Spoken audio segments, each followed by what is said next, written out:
अभी के समय में अगर किसी महिला को बार बार लड़की पैदा हो रही है तो आखिर इसका जिम्मेवार कौन है?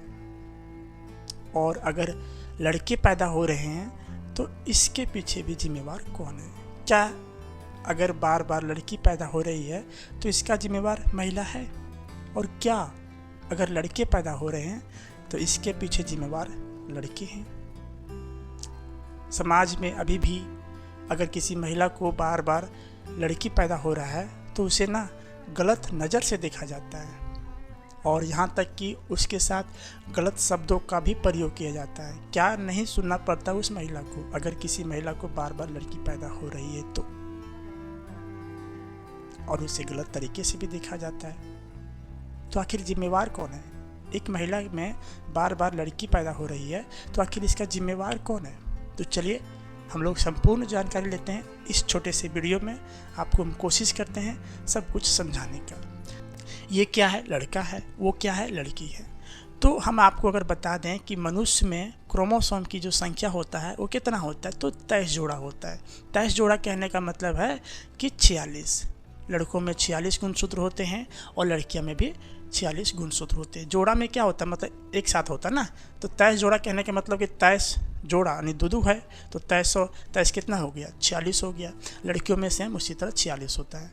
तो एक बच्चे का निर्माण करने के लिए आपको 23 जोड़ा गुणसूत्र का होना बहुत ज़रूरी है, यानी 46 गुणसूत्र का होना बहुत ज़रूरी है। तो देखो गुणसूत्र जो होते हैं लड़कों में XY होते हैं और लड़कियां में XX होते हैं। अब ये XY जो है ना दो भागों में बंटता है। एक बंटता है आपका ऑटोसोम और एक होता है लिंग निर्धारण। एक बनता है आपका ऑटोसोम और एक बनता है आपका लिंग निर्धारण। सेम लड़कियों में भी उसी तरह होता है। एक बनता है ऑटोसोम और एक बनता है लिंग निर्धारण। दो भागों में बट गया। लड़का का जो XY है वो दो भागों में बट गया। लड़कियों का जो XX है वो भी दो भागों में बट गया। किस में बटा? देखो पहला जो हुआ वो ऑटोसोम में बट गया और दूसरा जो बटा वो लिंग निर्धारण में बट गया। लड़कियों में भी उसी तरह होता है। लड़कियों में भी 46 क्रोमोसोम था, ठीक है, तो उसमें भी बट के कितना हो गया? दो भागों में बट गया। अब दोनों भागों में बटने में अब ध्यान समझिएगा, ऑटोसोम में टोटल 22 क्रोमोसोम हो गया। कितना हो गया?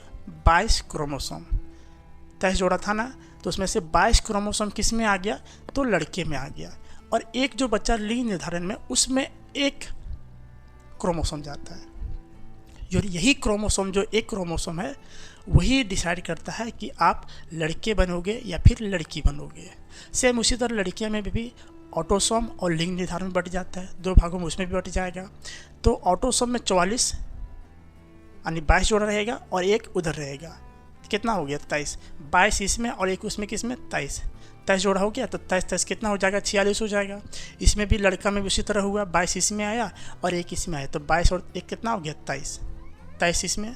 23 गुणसूत्र लड़के से निकलेंगे और 23 गुणसूत्र लड़कियों से निकलेंगे और दोनों मिला के कितना बनेगा? 23 46 गुणसूत्र बनेंगे ना। तो ये जो 23 जोड़ा है निकलेंगे लड़के से और ये 23 जोड़ा जो है लड़कियां से निकलेगी। 23 जोड़ा में लड़के में 22 जोड़ा जो है वो ये डिसाइड करता है कि आपका शरीर ग्रो करने के लिए, आपके शरीर को बढ़ाने के लिए ये जो है काम करती है क्रोमोसोम। और एक जो क्रोमोसोम है, एक जो लिंग निर्धारण जो है वो ये डिसाइड करता है। और एक निर्धारण किससे? लड़कियां से।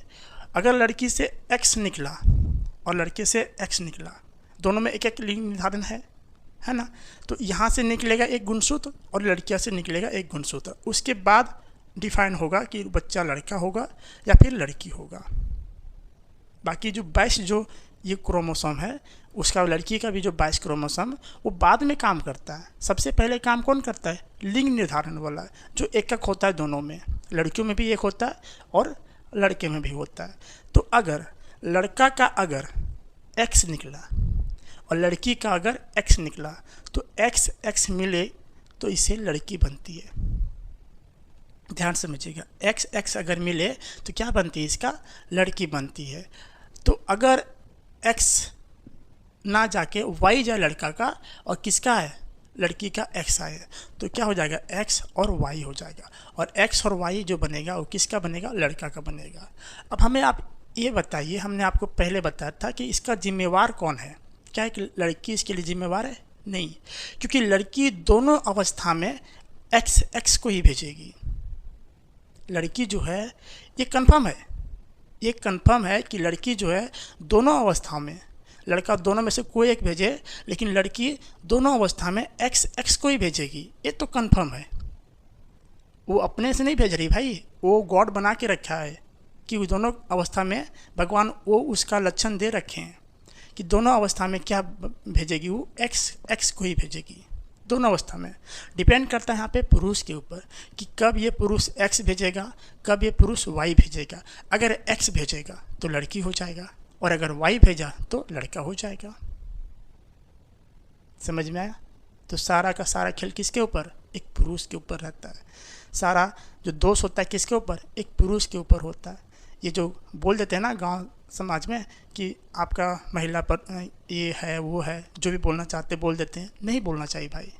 क्योंकि उसको बोलने से पहले उसको खुद बोलना चाहिए कि अपने बेटे के ऊपर झांक के देखो, क्योंकि वो जो है ना एक्स गुणसूत्र भेज रहा है, तो हम क्या करें, मेरा तो ऑलरेडी लक्षण है एक्स एक्स भेजने का, इसमें मेरी क्या गलती है। अपने बच्चे को बोलो ना कि वो वाई गुणसूत्र भेजे, तो वाई गुणसूत्र लड़का भेजेगा और एक्स गुणसूत्र लड़की भेजेगी, तो वाई और एक्स यानी एक्स और वाई मिलके क्या बन जाएगा, लड़का बन जाएगा। लेकिन नहीं, सारा तो सारा खेल किसका, महिला का होता है।